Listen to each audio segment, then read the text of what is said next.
Braiding Sweetgrass, Indigenous Wisdom, Scientific Knowledge, and the Teachings of Plants.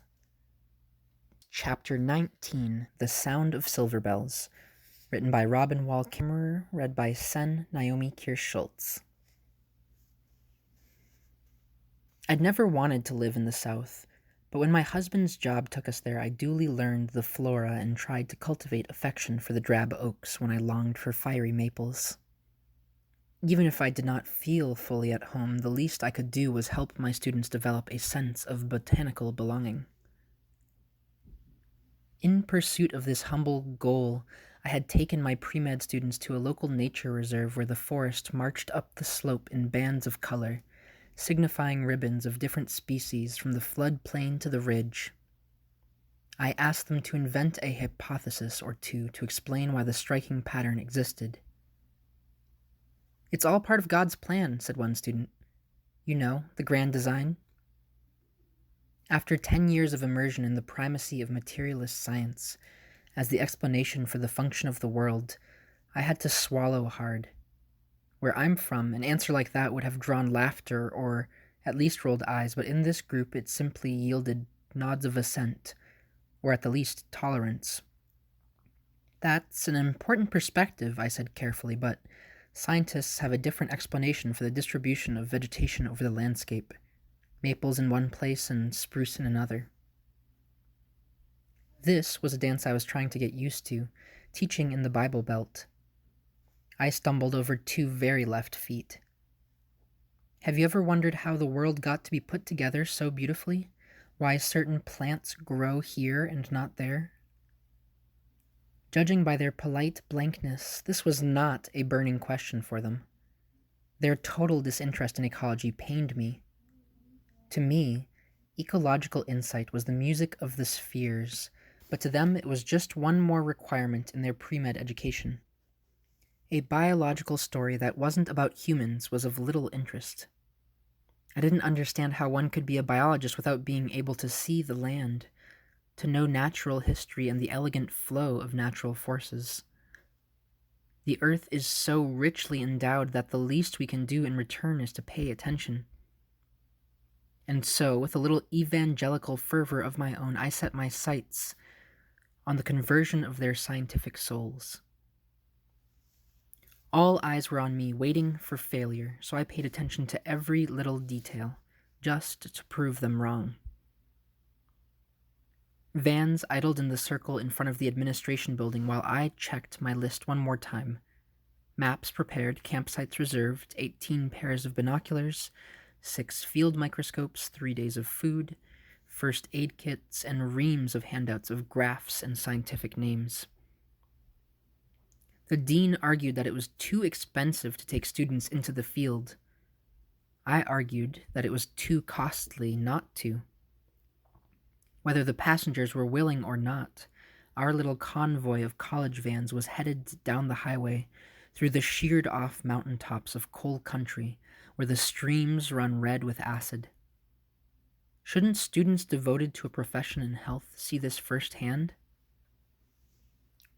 The hours on a dark highway gave me plenty of time to consider the wisdom of trying the dean's patience in my very first job. The college was already struggling with finances, and I was just a part-time instructor teaching a few classes while I finished my dissertation. I'd left my baby girls at home with their dad in order to introduce other people's children to something they cared little about. This exclusive little college had built its reputation in the South on the successful admission of its students to medical school. Accordingly, the sons and daughters of the bluegrass aristocracy were sent here for their first step towards lives of privilege. In keeping with this medical mission, the dean ritually donned a white coat every morning as a priest dons his vestments. His desk calendar called only for administrative meetings, budget reviews, and alumni functions, but the lab coat was a fixture.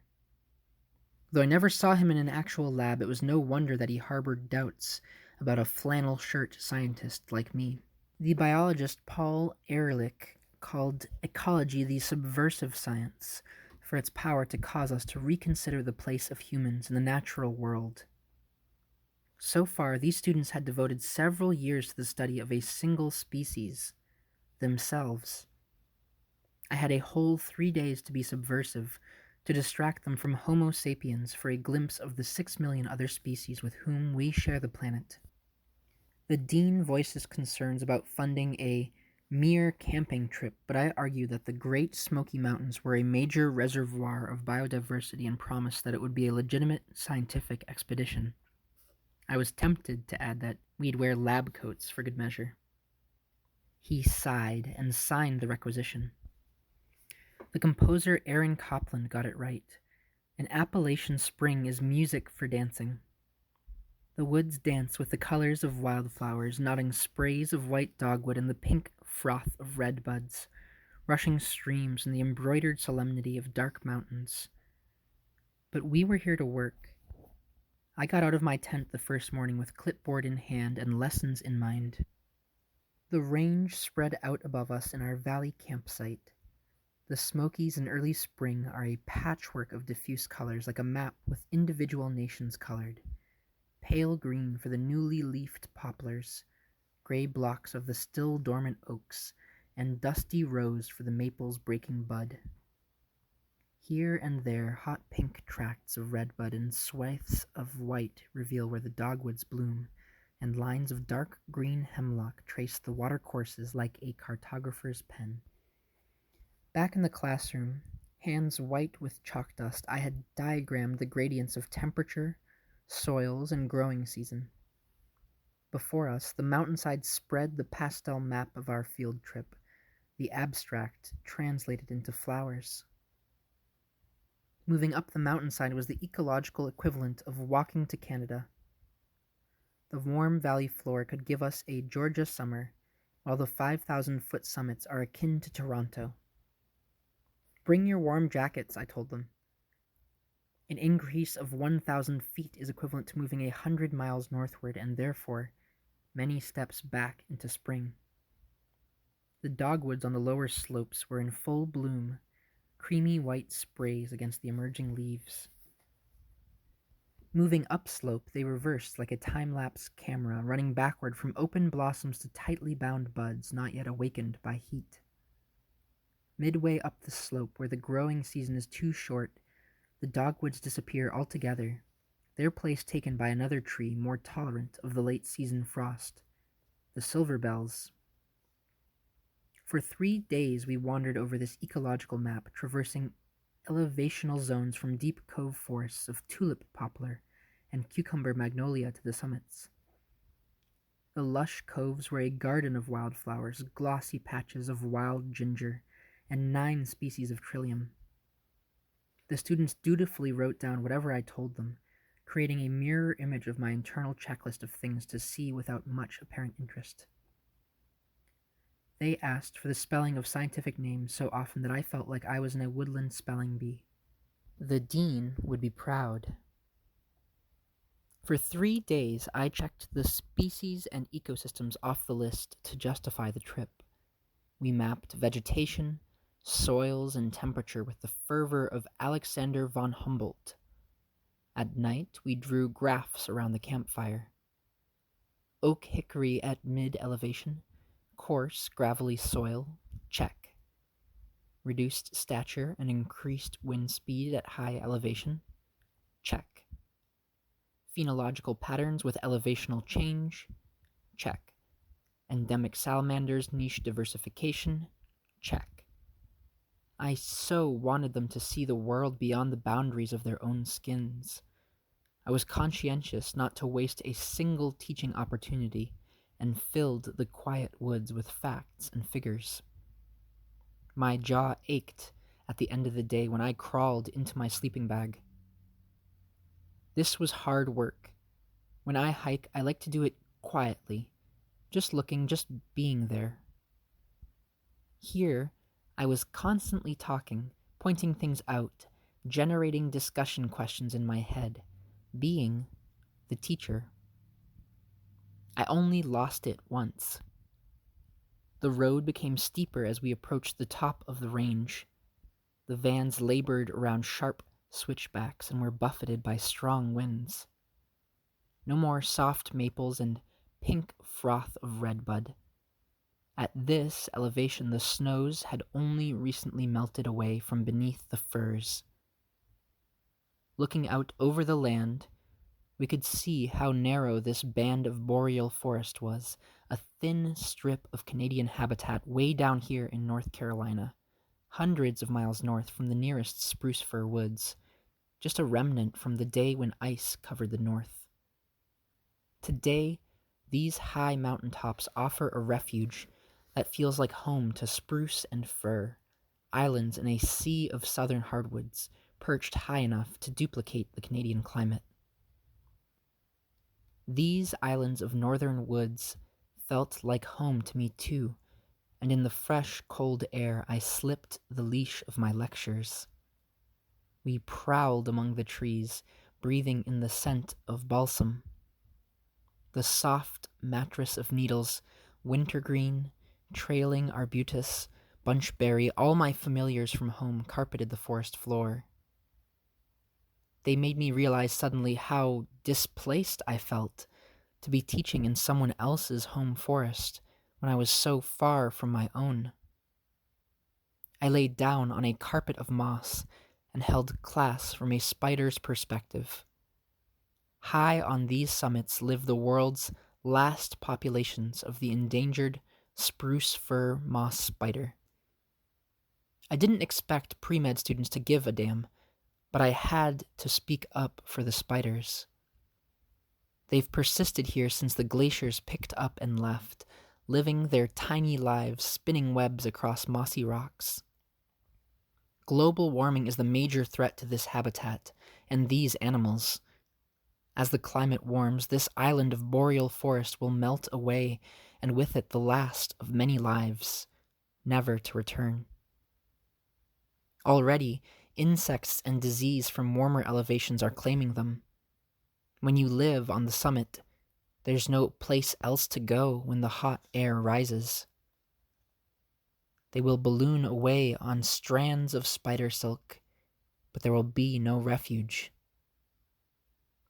I ran my hand over a mossy rock, thinking of the unraveling of ecosystems and the hand that pulls the loosened thread. We have no right to take their homes from them, I thought. Maybe I spoke out loud or had a zealot's look in my eye because one student suddenly asked, "Is this like your religion or something?" Ever since a student had challenged my teaching of evolution, I'd learned to tread lightly on these matters. I felt all of their eyes upon me, good Christians, every one. So I hemmed and hawed about loving the woods, started to explain about indigenous environmental philosophies and kinship with the other members of creation, but they looked at me so quizzically that I stopped and then hastened off to point out a nearby clump of sporulating ferns. At that time in my life, in that setting, I felt that I couldn't explain the ecology of spirit, a sense that went so far from Christianity and science alike that I was sure they wouldn't understand. And besides, we were there for science. I should have just answered yes. After many miles and many lectures, at last, it was Sunday afternoon. Job done, mountains climbed, data collected. My pre-med students were dirty and tired, their notebooks filled with more than 150 non-human species and the mechanisms behind their distributions. I'd have a good report for the dean. We hiked back to the vans in the late golden light, through a stand filled with the pendant blooms of mountain silverbell that seemed to glow from within, like pearly lanterns. The students were awfully quiet. Tired, I imagined. With mission accomplished, I was happy just to watch the slant of hazy light over the mountains for which the park is justly famous. A hermit thrush sang out from the shadows, and a little breeze brought a shower of white petals around us as we walked in that amazing place. I was suddenly so sad. In that moment, I knew that I had failed. I had failed to teach the kind of science that I had longed for as a young student, seeking the secret of asters and goldenrod, a science deeper than data. I had given them so much information, all the patterns and processes laid on so thick as to obscure the most important truth. I missed my chance, leading them down every path save the one that matters most. How will people ever care for the fate of moss spiders if we don't teach students to recognize and respond to the world as gift? I'd told them all about how it works, and nothing of what it meant. We may as well have stayed home and read about the Smokies. In effect, against all my prejudices, I'd worn a white lab coat into the wilderness. Betrayal is a heavy load, and I plodded along, suddenly weary. I turned to see the students coming down the trail behind me, a petal-strewn path in gauzy light. One person, I don't know who, began to sing, ever so quietly, those familiar first notes, the ones that open your throat, irresistibly calling you to sing. Amazing grace, how sweet the sound. One by one they joined in, singing in the long shadows and a drift of white petals settling on our shoulders. That saved a wretch like me. I once was lost, but now I'm found. I was humbled. Their singing said everything that my well-intentioned lectures did not. On and on they went, adding harmonies as they walked. They understood harmony in a way that I did not. I heard in their raised voices the same outpouring of love and gratitude for the creation that Skywoman first sang on the back of Turtle Island. In their caress of that old hymn, I came to know that it wasn't naming the source of wonder that mattered. It was wonder itself. Despite my manic efforts and my checklist of scientific names, I knew now that they hadn't missed it all. Was blind, but now I see. And they did, and so did I. If I forget every genus and species I ever knew, I'll never forget that moment. The worst teacher in the world or the best teacher in the world, neither can be heard over the voices of silverbells and hermit thrushes. The rush of waterfalls and the silence of mosses have the last word. As an enthusiastic young PhD, colonized by the arrogance of science, I had been fooling myself that I was the only teacher. The land is the real teacher. All we need as students is mindfulness. Paying attention is a form of reciprocity with the living world, receiving the gifts with open eyes and open heart. My job was just to lead them into the presence and ready them to hear. On that smoky afternoon, the mountains taught the students, and the students taught the teacher. As I drove home that night, the students slept or studied by dimming flashlight. That Sunday afternoon changed forever my way of teaching. A teacher comes, they say, when you are ready, and if you ignore its presence, it will speak to you more loudly, but you have to be quiet to hear. This has been Braiding Sweetgrass, Chapter 19, The Sound of Silverbells, written by Robin Wall Kimmerer, read by Naomi Kirst-Schultz. Thanks for reading along.